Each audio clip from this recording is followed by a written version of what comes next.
and looking forward to discussing pre-registration and the pros and cons of it with you all. And I'm hoping to give you a nudge that that you will need to get your next project pre-registered. Before we get into the specifics, I just wanted to also to connect with why we're doing this, the larger picture of how we should conduct science. There's a really important sociological milestone by Merton, what we now call the Mertonian norms, that specify, give us a framework of how we should conduct science. It's doing it. The first one of this is that scientists should evaluate claims based on evidence. That evidence should be openly available for inspection. Merton called this communism, and sometimes later other folks renamed it communality. I think communality was probably better. And we should not be motivated by self-interest, and that our claims should be calibrated with the evidence presented. And I like this framework, like to start out with thinking about this, because what pre-registration is essentially a part of a larger movement that we call open science. And open science, if you really think about it and think about these Mertonian norms, is nothing special, nothing new. It's just good science. It's just the way science should be done from this larger vantage point. And we will be specifically talking about one aspect of how to do this, the mechanics, or sort of the practice of it today. So the goals that I'm trying to achieve in this seminar is to show you the benefits of pre-registration with a focus on experimental studies, but I'll make some comments about non-experimental work as well, and present some ways you can, or hope to present some ways that you can get around the obstacles that you may feel like you have at the current moment. Because when I looked at the folks who registered, more than half of you said that you have no experience with pre-registration. So I'm assuming that is maybe because you have some of these obstacles. So we'll talk about that, and as far as I can get into some practical help with getting started. What we won't do, I don't think we will have time, and I also don't necessarily have the answers at hand, is to get into some specifics of the statistical sort of practices. For example, how to do sample size estimation for a particular model, or I don't think we may have time, but maybe we will, to get into other aspects of open science, which are not related to pre-registration per se, but very interesting and important, for this larger project. My qualifications to be here and telling you all this is that I've been studying visual working memory and visual attention in infants and young kids for more than 25 years at this point. I've been leading the Early Minds Lab.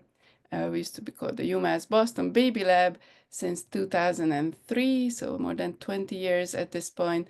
Our group, you can see in the current set of students, and my colleagues and PIs in this picture. And I've been also serving as a reviewer for grants and papers, and as an associate editor for journals during this time. But most importantly, we have been registering all of our studies on open science framework since 2016, so which is now 9 years. And what you see down here is a snippet from my OSF page, showing you that OSF has documented when this all started, that our first study with Ali Fitch, who is now a professor at Rochester Institute of Technology, we pre-registered. Her first study was the one in our lab in this queue 9 years ago. So before we get into the practical matters, I just really briefly wanted to give you just a taste of the sort of the motivation and the background behind all this. And it starts. I wanted to, really keep this part short. So just wanted to highlight one sort of crucial moment. This was in 2015, so about 10 years ago, when a paper came out in Science, uh, led by a group of scientists that was over 1,000 scientists. That's why the names are not listed here. It was just termed an open science collaboration. And what they did was they tried to replicate 100 papers from high-ranked psychology journals uh, from a specific period, where they made sure that the selection of the papers was fairly even-handed, nothing. It wasn't to pick on the particular authors or projects. And long story short, what they found was that depending on how you define a successful pre-registration, if you with a fairly strict definition, about half of these high impact journal published papers, peer-reviewed papers, were not replicating. So that's what you see, the red dots in this graph. The effect sizes were the replication effect sizes were not different from chance, or not meeting the criteria for the original effect size, in comparison. So this is the crisis, right? I mean, if you need anything more than that, this is pretty.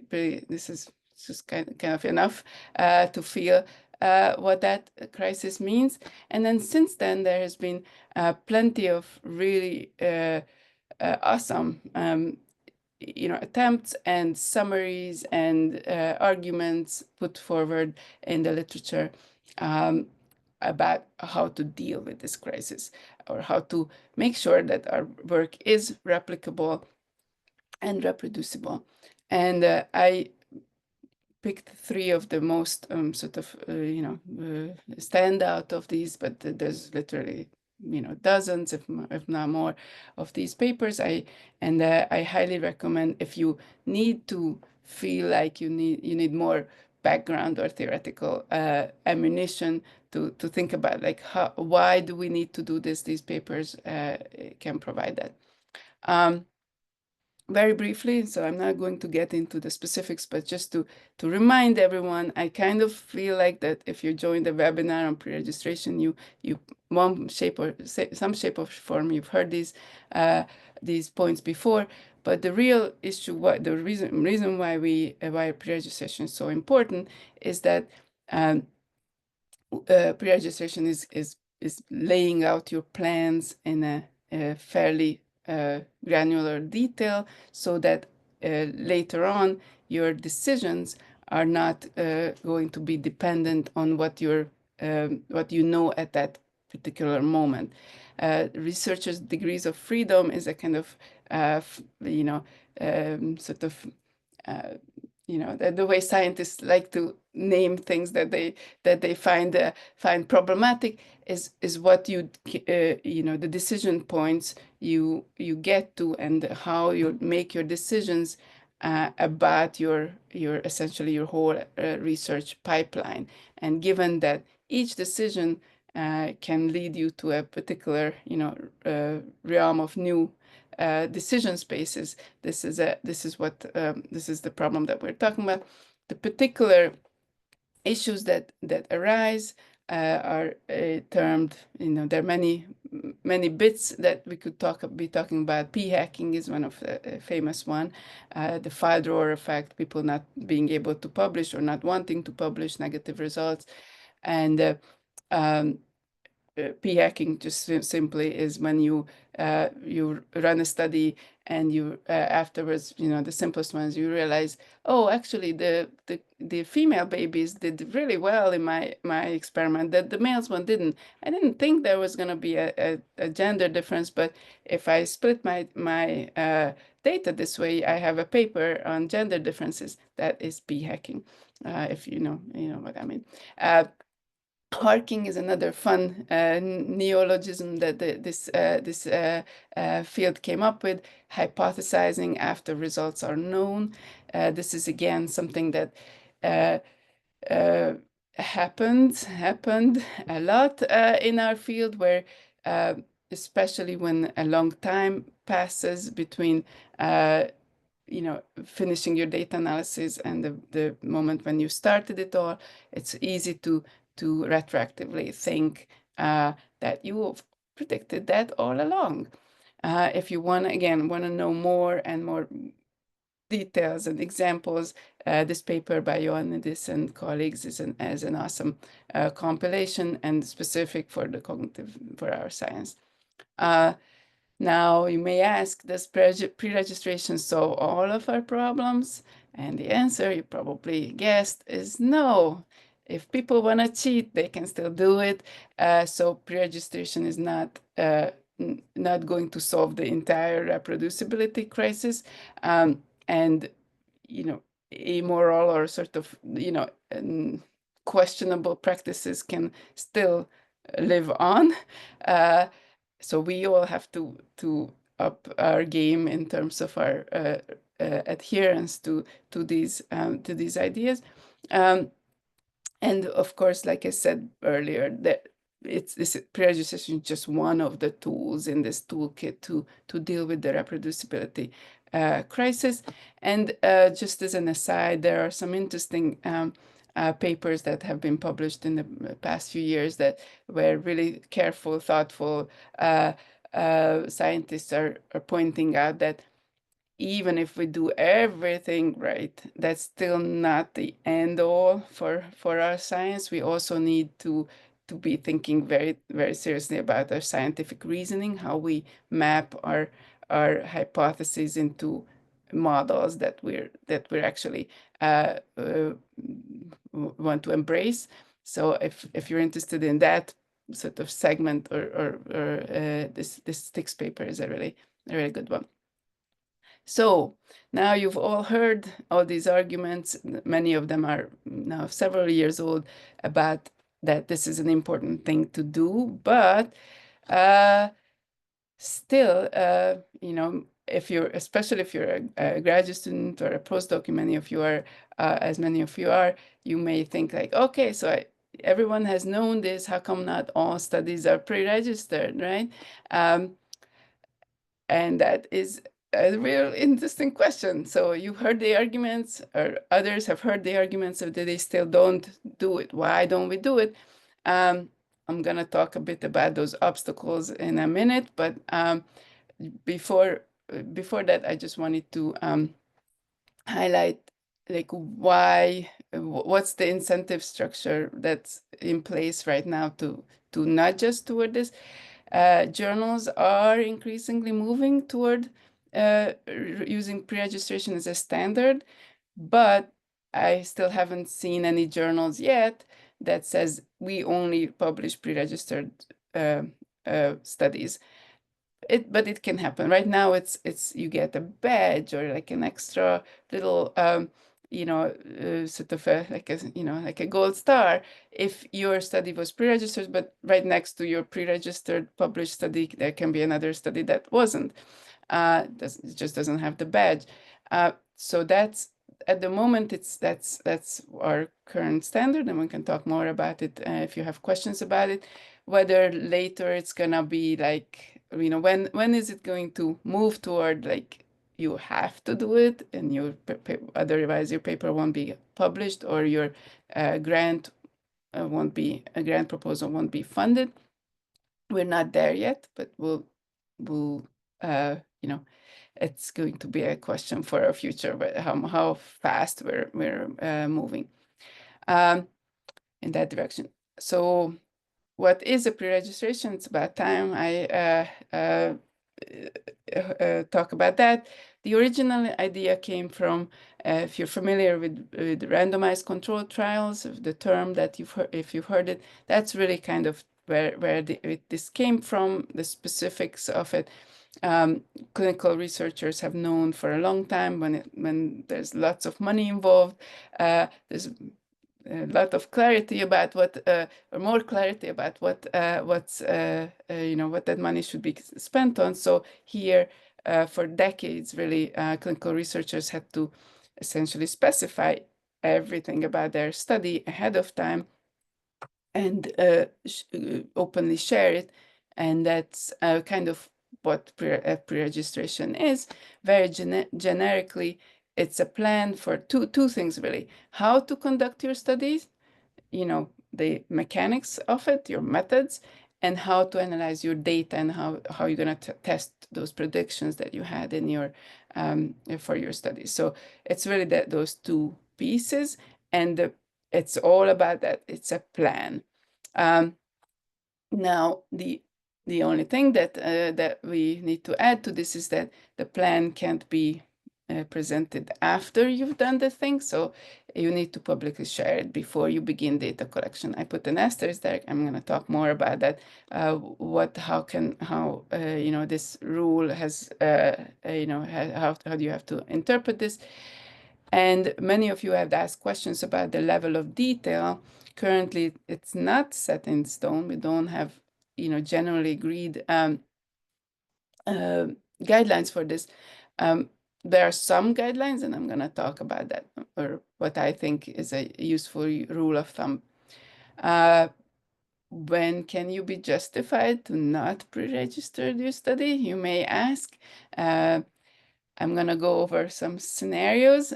Some researchers in our field have qualitative data, which has a whole bunch of other, questions, or it's a different kind of thing than what I'm familiar with and what I'm going to be talking about today. But even with qualitative data, you must have a coding scheme or some sort of plans for how you're going to look at your qualitative results, so you can pre-register that. There are also sometimes there are certain projects that are extremely exploratory, but even in that case, if you may not have, you just really don't, it's a total fishing expedition. You can't predict anything. Even then, your methods or your analysis that you're planning to run, once you have the data, need to be specified. Longitudinal studies present a particular challenge. For a long time, these people kind of like put that aside in a separate bucket, but very recently a paper came out and it really nicely explained, for our field especially, where it's a really important question, how to do this. Meta-analysis is another type of work where you may ask, like, well, all the data has already been collected and published, but there's a way to do that right too. So I recommend, if you're looking for guidance on that, that's another paper in Sec Methods that goes over step by step how to pre-register a meta-analysis. In the next few slides, I put comments and questions in green. Those came from the little survey that you filled out when you registered. So many of you had asked this in different forms, but you're interested in how to do this for existing or secondary data. If it's kind of like the meta-analysis type, that your project, then you can just use those guidelines. And if it's but I understand that there are there can be different kinds of projects, and we can talk more about that later. So if you look at this list, really kind of my short answer would be that to the question that I posed is that basically there's never really a good reason not to pre-register anything about your study. So now I'm going to go over 5 common excuses for not pre-registering your study, and maybe you recognize yourself with having thought of some of these. The really big one, the one that often comes up, and people say one version in one way or another. They say, I just don't know what I'm gonna discover. I'm the first in my field to study this super exciting thing. No one has ever looked at it. I don't want to be shackled by writing things down what I'm going to predict, because I just simply can't. And to this, there's a very sobering and kind of like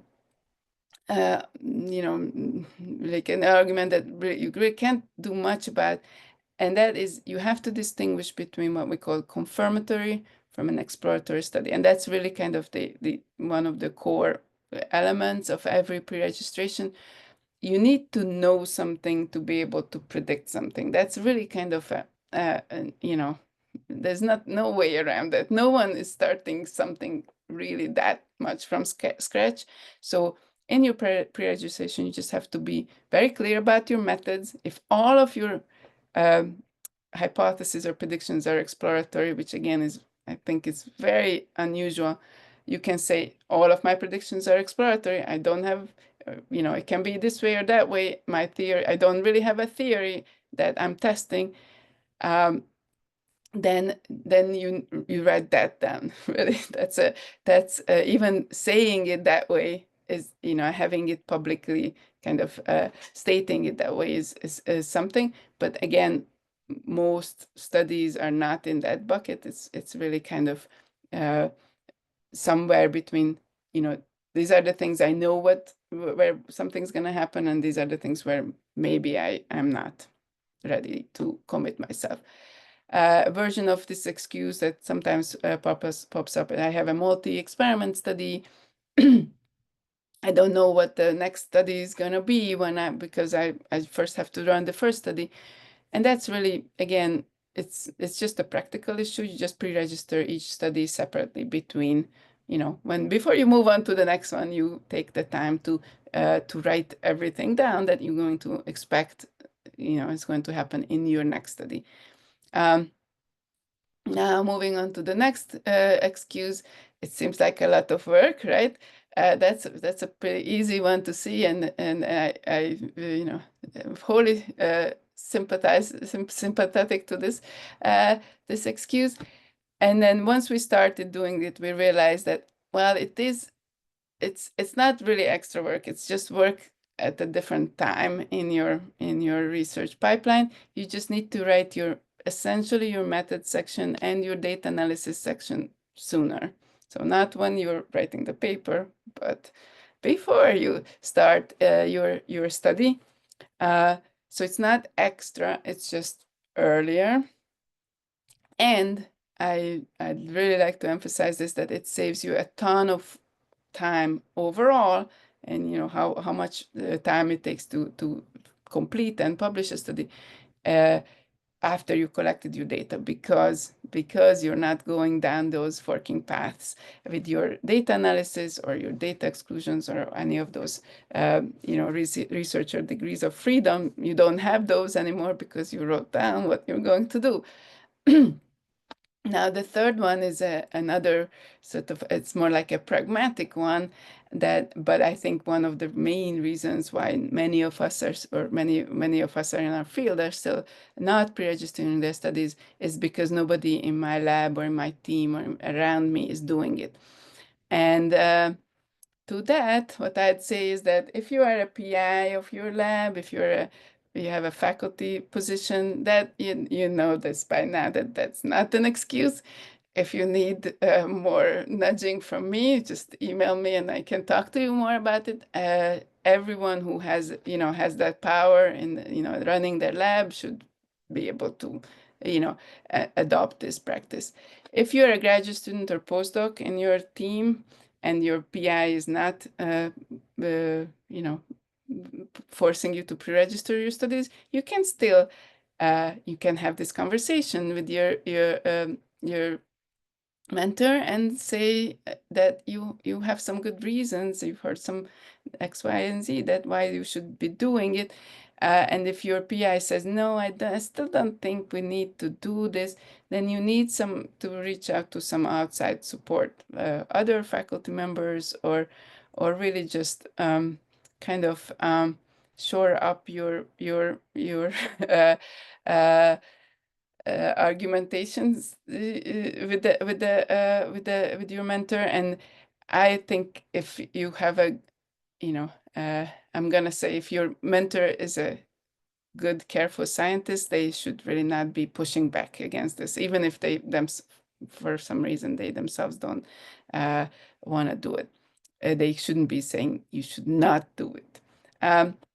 If you're an undergraduate student, some of you may be in this call, then you're still at the point where you can be choosing your next mentor in a way that when you're talking to them about the plans, you can ask them about their open science practices. And if somehow it comes up that they don't have any, or they never heard of it, that's a bit of a warning sign. At this point, I would say 10 years in. So you should think about that when you're choosing your mentor. And we need to be very much aware. We're psychologists. If even though we're working with infants, that culture and peer pressure are very strong forces. So I know that a lot of people really just don't want to adopt anything new because others are not doing it. But you can be, and this is really a practice where you can be the first in your lab. And I really don't think anyone will say no at this stage. If you need more ammunition, this paper is really, really awesome by Kathavala and colleagues, Easing into Open Science, a guide for graduate students and their advisors. I really want to highlight this journal, Collabora Psychology, which is an open access journal, has really, really awesome papers. It's not very widely known yet. It's a few years old, but really, really good folks there. So this is a paper from that journal. Now, on to the last two excuses. This is like, I don't have time. I have participants scheduled for next Tuesday, right? Like we've all been there. If you're an infant researcher, recruitment is kind of, guiding a lot of the things that we're doing. And so you're under some, like doing many things, and you realize, oh, okay, now it's time to start our next study, but you don't have time to be slowed down by this step. This was my excuse actually for a long time after I've heard about pre-registrations. Like, oh, but we can't do, it's just like we just can't do it, can't fit it in, like that time it takes to stop and write the pre-registration before we move on to the next study. But this is just really just bad project management. You should not should think about how you're managing your work. It's always a good idea to have good sort of project management skills as a graduate student, as a postdoc, as a faculty member. So if you're smart enough to come up with a study that no one has ever thought about, cutting edge study that can be published, then you're probably smart enough to plan your work as well about a month ahead. And that's really what it comes down to. Now, what happens if you had the experiment, everything was ready, and you started collecting data, and your pre-registration just needed one last thing, and then what's gonna happen with those babies that you just collected? So in reality, you can submit your pre-registration after data collection has started, but you have to be open about that. That's one of the things you have to specify in your document. And it's all okay. It should be all fine. No one should find any problems with that if you had not looked at the results in any sense of the word. So if it's an observational study and you're the experimenter, then you can't say that you ran a couple of, participants but then this is still an okay pre-registration. If someone else did it and it was videotaped and haven't looked at it, that's fine, right? So it's really about the the spirit of the, not making any choices after you've seen any results kind of thing. But really, when that happens, it's just bad planning again. So you should do the pre-registration so that, in time, so that the day after you can start your experiment. Lastly, another excuse that lots of us have heard is that, oh, what if I, do this, I share it with the world that I'm gonna do this, I'm gonna be scooped, and my study is gonna take a long time, and meanwhile, someone who's faster maybe is gonna steal my ideas, or maybe there are other ethical considerations. This was the one that I could uh, think of. But in fact, you have total control over the access levels in OSF on all pieces of your project, all the pieces of your project. You can set it to private or public. So if you're worried about being scooped, you can keep everything private. So you uploaded it, it's stamped, but it's private. Only you know about it. And you can just make it public whenever you feel like that worry is not there anymore. And one other huge advantage of pre-registrations, if they're the type of person who really worried about being scooped, is that once you have done this, you have sort of almost a legally binding document with a date on it that specifies that when did you start your version of the study, so you can if it comes up like who was there first, this is a way to actually factually document that. Now, moving on to some practical matters. Uh, Planning. So I would say it takes about a month to do it right, but more if it's your first study and then sequence, or you're applying some new new elements to your pipeline. So 1 month is, it can be a terribly long time in someone's, research career, or really not much. I think but that's really a good guideline to think of. You can think of running a smaller scale pilot to test certain aspects of what you want to do in your actual pre-register study, but for example, for feasibility or practical matters. But after that, you still gonna need this 1 month. It's kind of that's in our lab that we've never managed to do it faster than that. There are many templates out there. I'm gonna show you one in a second. Complex, less complex, more complex. We've been using for all these years pretty much a version from that came from aspredicted.org. And where do you submit it? I recommend OSF, Open Science Framework, osf.io, which is an amazing, currently completely open and free service to the scientific community. Someone asked this question, which I thought was very interesting, that who reviews the projects that you upload to OSF? No one really does it for content. So there's a 24 or 48-hour sort of a wait period after you submitted it until it becomes public.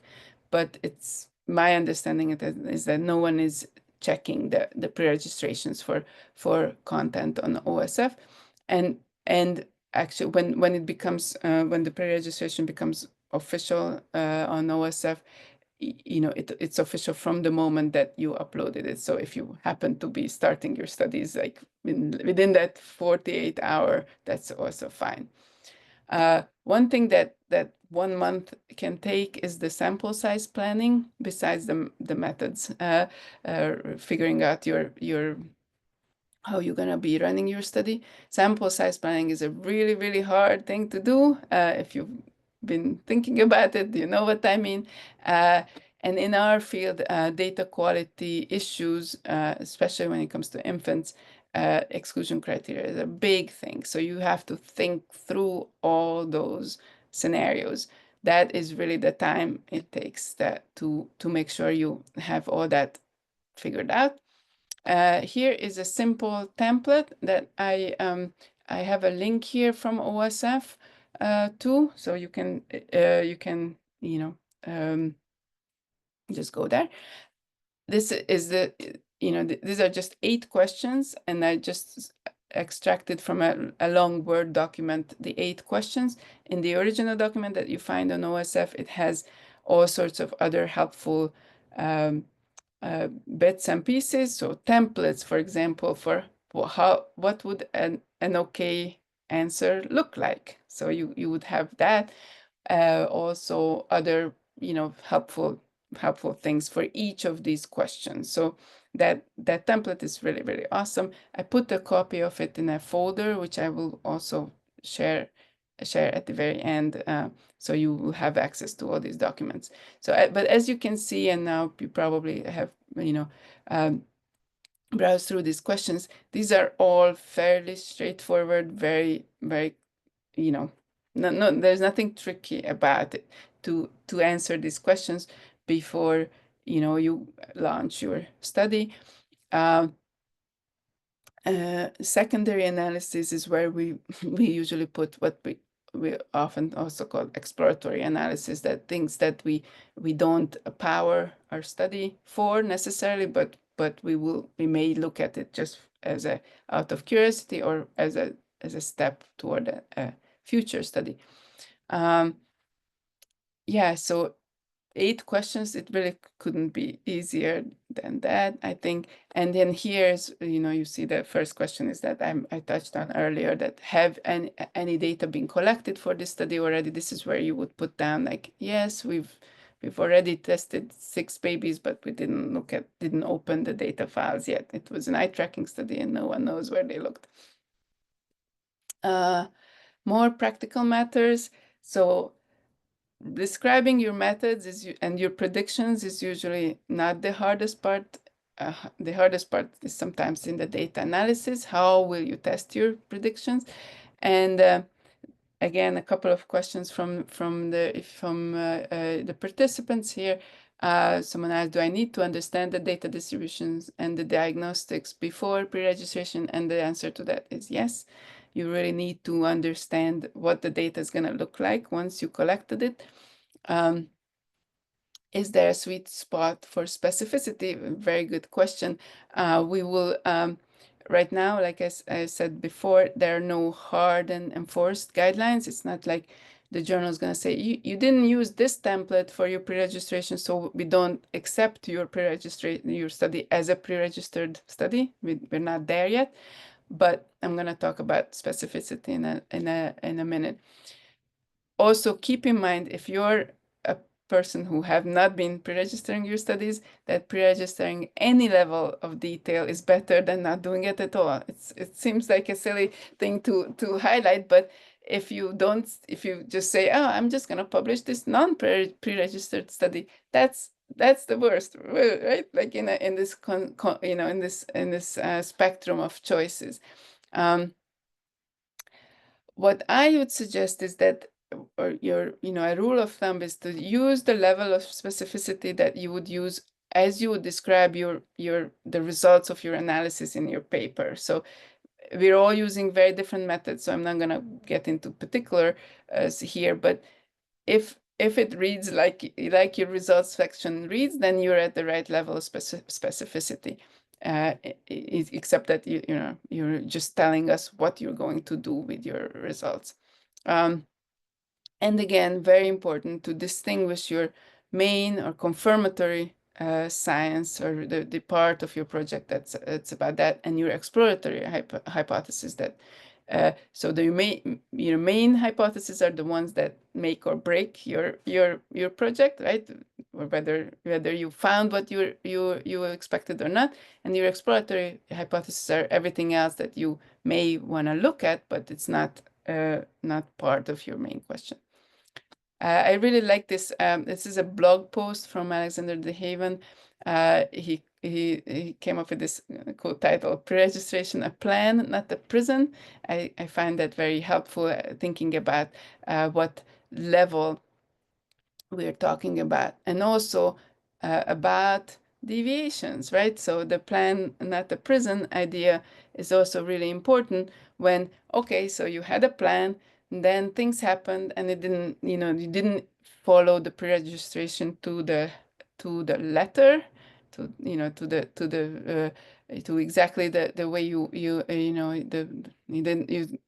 did something different. What happens then? Uh, Someone asked, can I still publish my paper? And the answer to that is yes, you can still publish your paper. You just need to be, just like with all aspects of open science, you need to be transparent about those changes. You can't say, oh, we switched to this other dependent variable, but we're just gonna pretend that we didn't.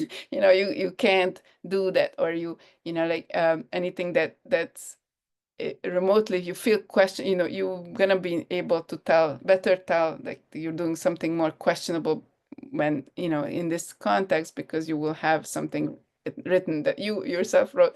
So about those deviations, you need to trust your editor to weigh the severity of those issues. So if you really had to switch to a whole other dependent variable, that's a pretty big change, and maybe your editor will say something about that. Or, I personally don't think that people will be rejecting papers. I can't really picture that scenario, but they may have, very strong suggestions about how to reorganize your paper when it comes to that outcome. There's a really awesome newly published template for how to document your deviations. Again, this is not a requirement yet, but it is a very good way to show, if you did a pre-registered study, that you understand the logic of it, and the what these deviations mean. I'm going to talk a little bit more about this in a sec, but just the different types of deviations that can happen. There are certain things are forced, like you didn't want things to deviate that way, but it happens, especially when it comes to babies. I'm sure many of you had been in this situation where you said your study is going to be about 12-month-olds, plus or minus 1 month, and you collected data, but somehow, for reasons of various source, you were at the end, the range is plus or minus 2 months.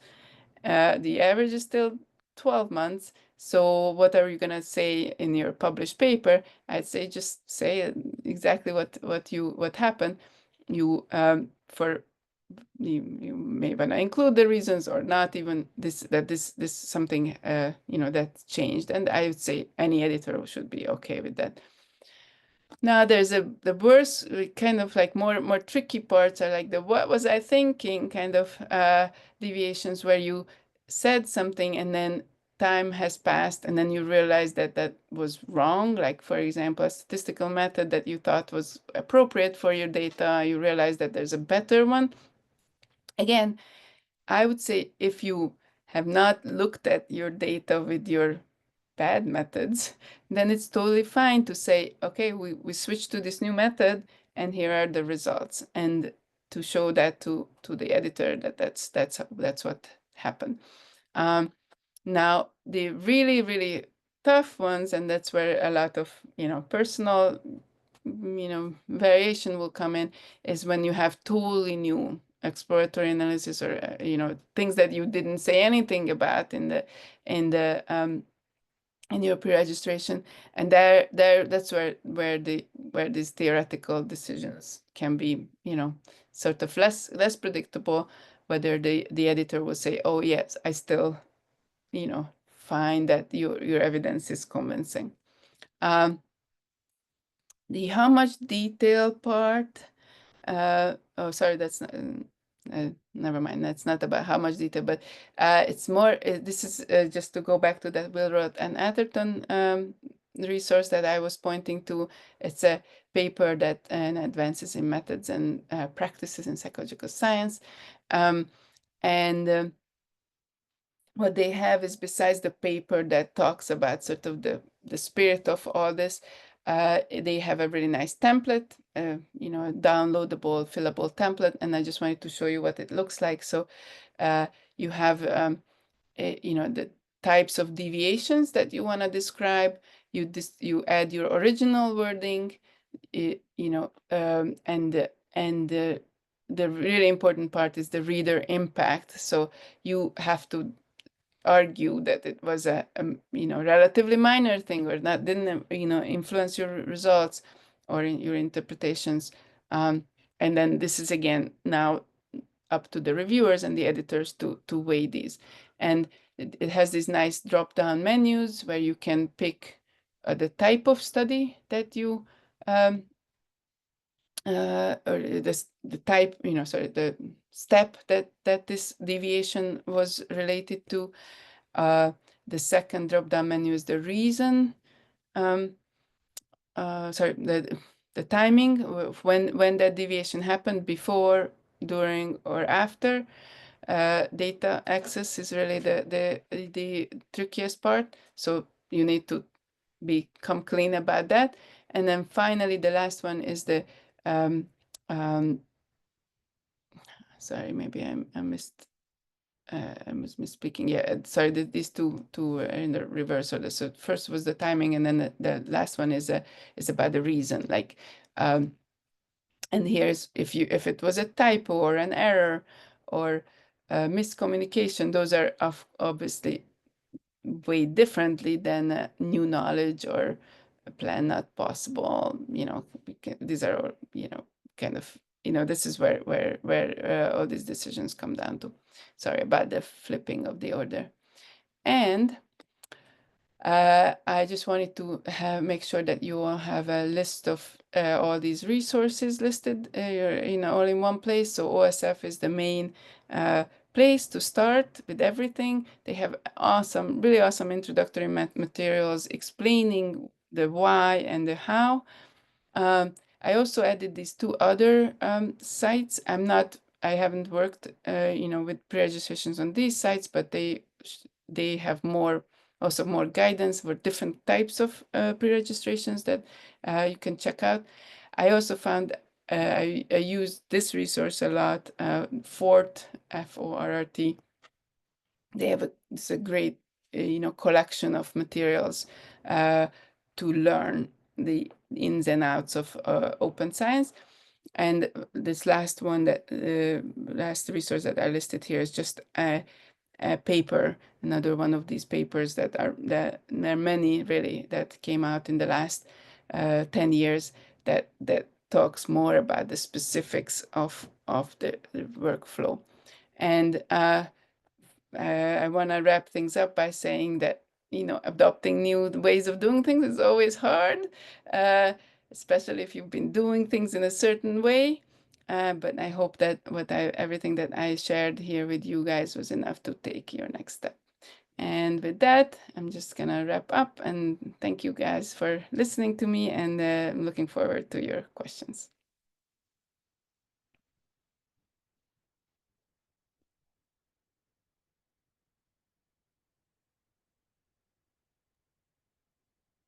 Great. Thank you so much. That was really interesting and informative. I hope others felt the same way. So now we have plenty of time for Q&A and discussion.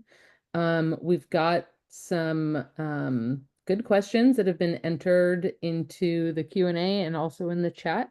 So I'll go ahead and pose a couple of those. So one that came up in the chat sort of towards the end of the talk was this question about knowing, you mentioned that you need to know the distribution of the data ahead of time, and there's a question about how to do that.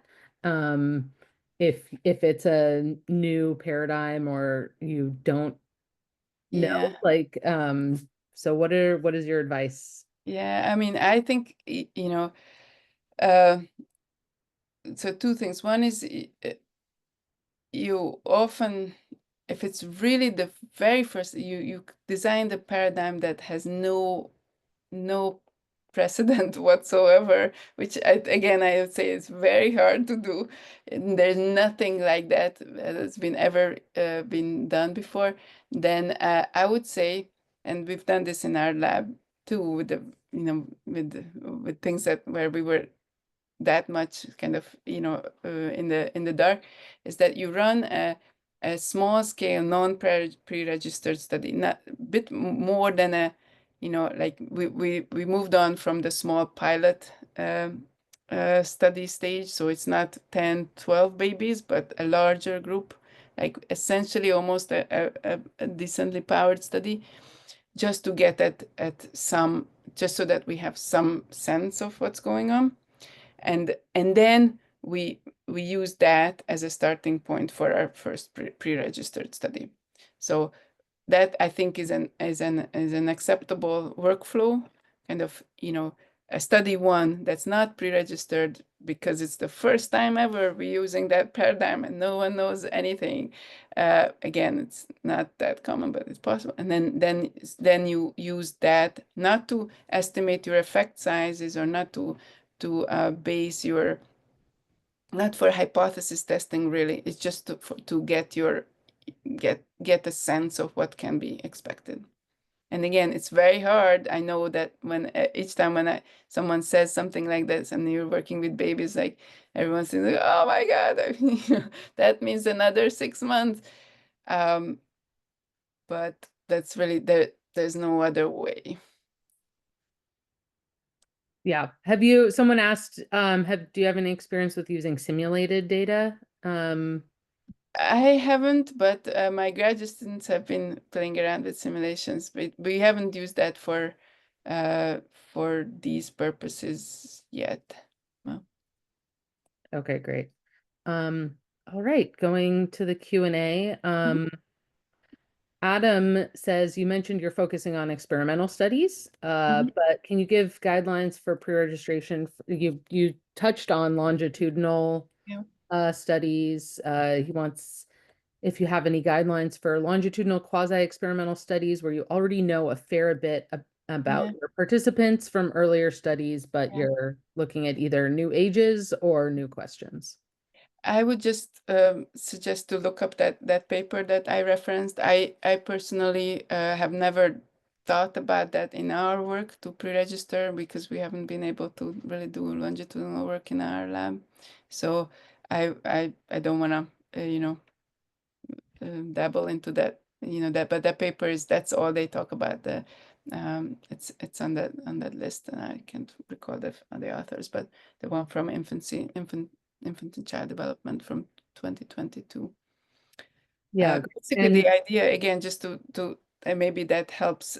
Even though we're not talking about specifics, is that as long as you did not look at the results of the question that you're interested in any way, shape, and form, you can pre-register and be kind of not prone to these biases that we all have. So uh, if you have some amount of data, but not that time one data, but not time two data, that's a perfect time to pre-register your predictions about change, right? yeah. Mhm, mhm, And I think I just really want to highlight, I think this was a really important point you made, which is to always keep in mind, like, the spirit of what we're mhm, trying to achieve here. If you think of pre-registration as like another checkbox that you're being forced to do to mhm. comply with some new Yeah, goal, you can look for all these loopholes mhm, about what you should or shouldn't do. But if you remember that the spirit is to, you know, sort of address some of these issues that have been brought up in the replicability crisis, and so on. And it's really to help us do better science yeah, and use that as your guiding light, then it can answer some of these questions for yeah, you. exactly. Mhm, Um, all right. So another question from the Q&A. Someone asked if do you consider that pre-registering only before starting the statistical analysis and not before the project starts as a bad practice? Or what are your thoughts on sort of pre-registering either, you did touch on this, like pre-registering during mhm. or after data Yeah, collection? yeah. I would advise you all against that, just because it's very hard to tell when you're fooling yourself. So this is all about making sure that you don't fool yourself, and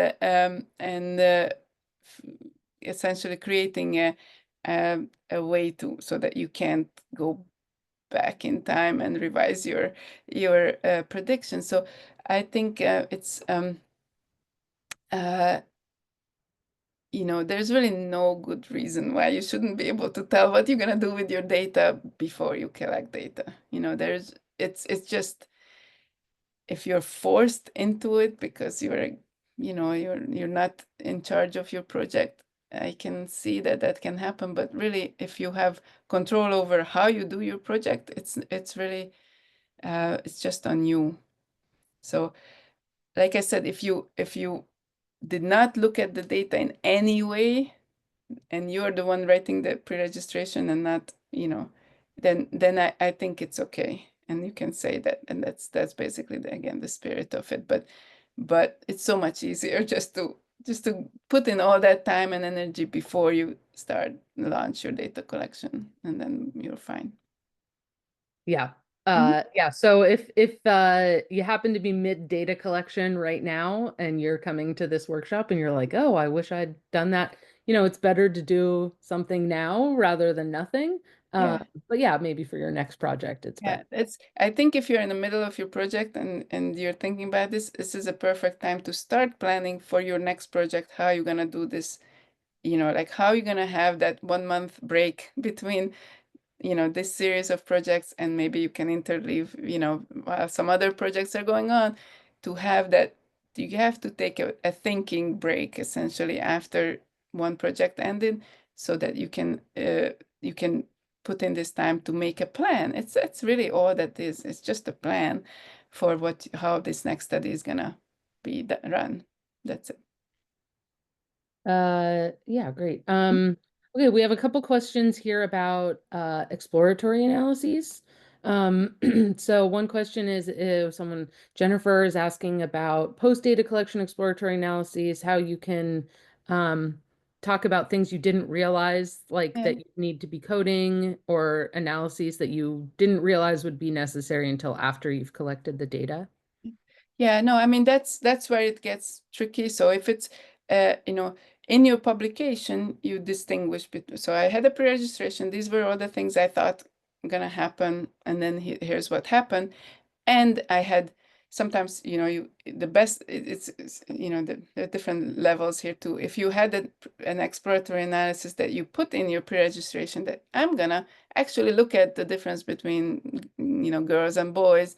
I don't expect the difference, but I think I'm gonna look at it anyway. And then you look and you find the difference, even though you weren't powered for that difference. You can, at least that goes into your publication, and you can then run your next study where you actually power the project properly, and that can be an actual solid evidence for a gender difference, let's say, just to make things simple, or sex difference.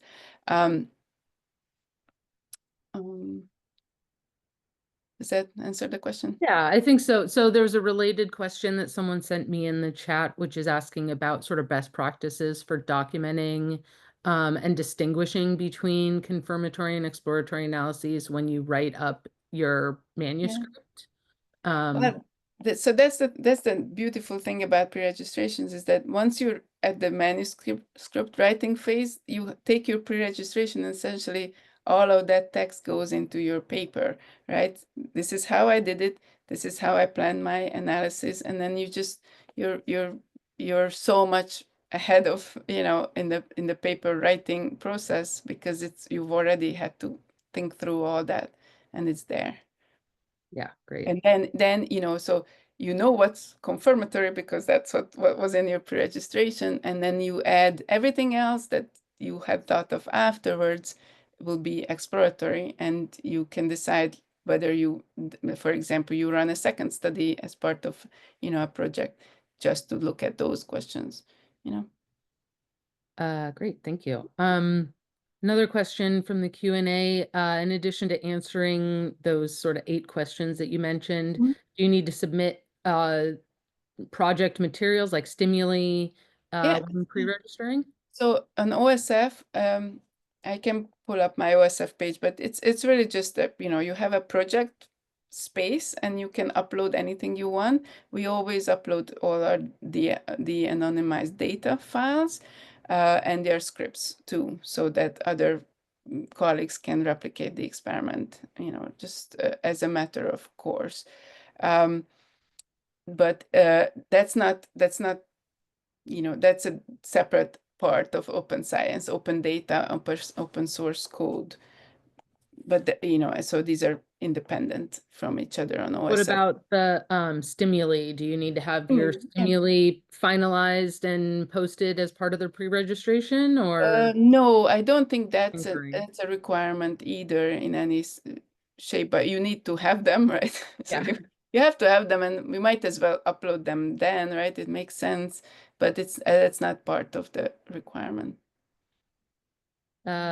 Great. It's really just a Word file that you upload. Really, that's Yeah. very, very simple.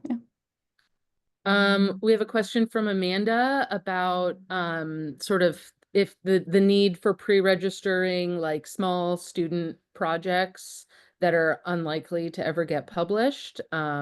She mentions from a mentorship perspective, I think this could be a good learning experience. I have a feeling I know how you feel about this, but I'll let you respond. Yeah, I think it's never too early to start adopting good practices, So I would say if I would have control over these are projects that, that I'm actually supervising, I would definitely uh uh you know uh, recommend them that they do it. There's no reason why not. And it shouldn't, especially with student projects, it can be simple, so the simplicity is, saves you a lot of time. So I don't see why not. I mean, if it's your instructor for a research methods class and you just want people to be playing around with some data, or something, there are scenarios where it seems like overkill, but honestly, I think it's like brushing your teeth. Like, why why wouldn't you do it? It's just good practice. Great. I agree. Um, all right. So this is a question that is near and dear to my heart. Mhm.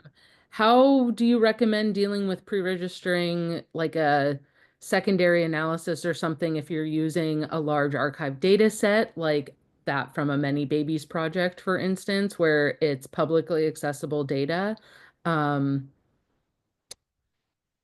I mean, I don't know what would be different. Like you haven't done the analysis yet, so you're blind to the outcome. The data is there, but the outcomes are not. yeah, so You're so it's sort of like an honor code thing yeah. for you to attest that you haven't Yeah. already Yeah. I mean, accessed. everything about what we do in science is about honor. That's why I was saying if people want to cheat, you can still cheat and everything, because in the pre-registration, there are many ways to fool others, like about what you did or what you didn't do. But um, I think with secondary data, the analysis is the hard part, right? Like that the one that takes weeks and months. And if you haven't started it yet, that's a perfect time to essentially write down what you're going to do and what you're hoping to test. Yeah, and I'll just say I know that there are some I know the Center for Open Science, for instance, has curated a project where they have made a small part of the data publicly accessible so that people can use that data Mhm. to set up an analysis plan and know Mhm. what the variables are. And Yeah. then only after pre-registering do they get access to the full data set. Mhm. Yeah. Um, so we at ManyBabies just make all of our data accessible, but you as Yeah. researchers could do something like that where you Yeah. um, use, set aside a small Yeah. amount of the data Yeah. for Yeah. Yeah. setting up an analysis plan Yeah. and having that be part of your pre-registration. That might be an interesting idea. Yeah, Uh, no, absolutely. Thanks for that. Yeah, yeah, that's if you look at some of these papers that I listed, they often talk about like this, like they have terms for this, like um like subsampling, or I don't know, like, but exactly what you described, like to take a small set, test everything else, and then test it on the rest of the data. Yeah. Mm. Yeah. All right, we have one more question in the Q&A. You touched on this, but the question is, if we pre-register, should we still consider multiple testing issues?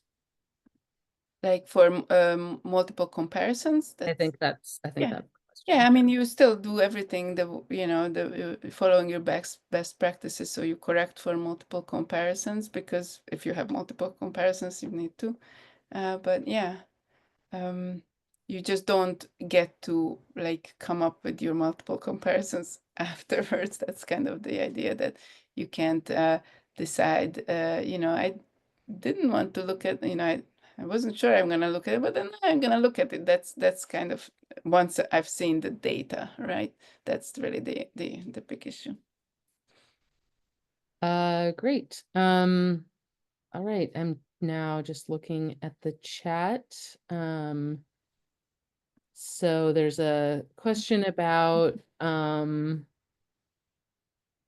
Can I jump in? Sorry, go I ahead. see one on this may not be fair to everyone else, but the very last one by Kakshan Chai, the question is that you can't edit it once you submitted it, and that is kind of the case, that the whole point is that you have a timestamp document, like on this day of of the in time, this is what you thought you were gonna be doing.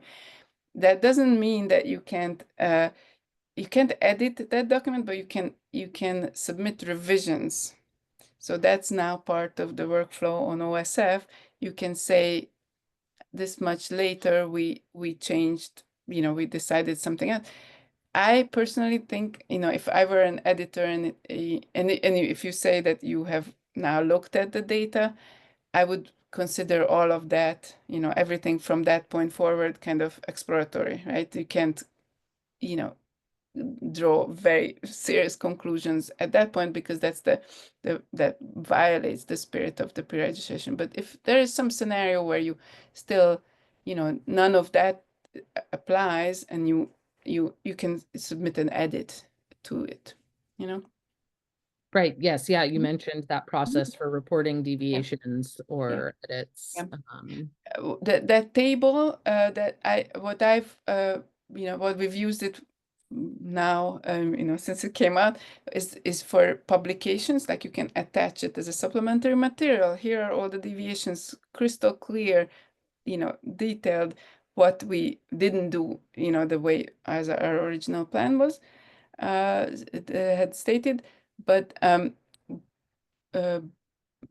but the edits, would be, I would say, go in there too. So if you did an edited or revised version of your pre-registration in time, and you just have to be, again, just have to be clear about how you made those choices, and then again, just to draw a very clear line between what were original plans were and your revised plans were. Yeah, great. And I think that also kind of addresses another question or comment in the chat about, this idea of building. It was, sometimes we feel like we're building the airplane as we're flying it, where you're doing something Yeah, new and things change as you go, or things happen unexpectedly. And so I think this idea of, starting with your methods, if it's truly exploratory, you can pre-register what your methods are going to be for collecting the data, and leave the sort of analysis more being transparent, that is going to be quite exploratory, yeah, and sort of updating as you go, yeah, and not feeling like you're set and trapped in what you might have thought at the beginning. exactly. All right, I think we've hit on everything in the Q&A and everything I caught Mhm. in the chat. If I missed anything, um, everyone is welcome. You can use the raise hand sort of uh is it in the under React? Yes, under React, you can Mhm. raise your hand if you'd like to ask a question live, or put any last questions in the chat or Q&A. But I'd like to just take a moment to thank Dr. Kaldy for this wonderful presentation. We'll be sharing out the link to the recording for this, as well as the link to all of the materials that were presented. And we'll also be sharing out a very quick little survey just to get your reactions and feedback and thoughts about this and future workshops. So please take a moment to fill that out when you receive that email. It looks like we're getting a lot of thank yous. I'm not seeing other questions. So with that, we will let you all go on your way and finish out your day. Thank you again for Thank you. coming, and we hope to see you at a ManyBabies event in the future.